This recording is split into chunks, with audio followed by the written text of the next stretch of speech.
இவங்கெல்லாம் இப்னு தைமியா என்று சொல்லக்கூடிய ஒருத்தன் உலகத்துல செஞ்ச குழப்பங்களை 1111வது வருஷம் அந்த நஜிதுல, அதாவது சவுதியில இப்ப ரியாத் என்ற ஊர்ல அந்த ஊர்ல பிறந்த முகமது பின் அப்துல் வஹாப், நாங்க இந்த அவனை பின்பற்றவங்கள வஹாபியல்னு சொல்லுவோம்.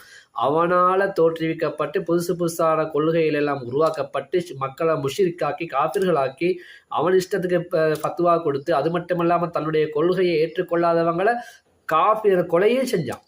ஒரு கொலைகாரனையா நீங்க பின்பற்றி கொண்டிருக்கீங்க. ஆரம்பத்துல நாங்க இவங்களுடைய வஹாபியல் இவங்களுக்கெல்லாம் இப்படி பதில் கொடுக்கின்ற பொழுது எங்களை வஹாபியல்னு சொல்லிட்டாங்க அப்படின்னு ஷூடாயினாங்க. இப்ப என்ன சொன்னா அவங்கள வாயில அவங்களே சொல்லிருக்காங்க நாங்க வஹாபியல் தான் அப்படின்னு சொல்லி அவங்களே சொல்லிக்கிறாங்க.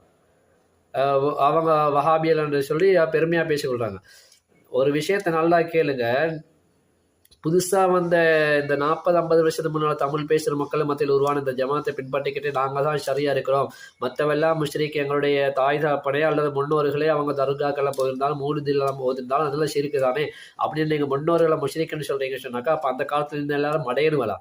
சஹாபாக்கள் தாபியுங்க காலத்துலேருந்து அப்படியே எவ்வளோ ஒழுக்கமான காலம் அந்த காலம். இப்போ இருக்க மாதிரி நவீன இயந்திரங்கள் நவீன வசதிகள் எல்லாம் இல்லாமல் இப்போ எல்லாம் மொபைலை வச்சே மனுஷன் கெட்டு போகிறான், டிவியை பார்த்தே மனுஷன் கெட்டு போகிறான். இன்றைக்கி கஞ்சா ஐஸ் எல்லாம் வந்துருச்சு உலகத்துக்குள்ள, அதெல்லாம் மனுஷச்சே கேட்டு அந்த காலத்துல இருந்து. ஆனால் இந்த மாதிரி மொபைல் டிவியெல்லாம் அந்த காலத்துல இல்லை. இப்படியெல்லாம் மனுஷனை வழிகெடுக்கக்கூடிய பெரிய சாதனங்கள் இல்லாத காலத்துல மக்கள் தக்குவாவோட ஈமானோட வாழ்ந்தாங்க. அப்போ சஹாபாக்களுடைய காலத்துல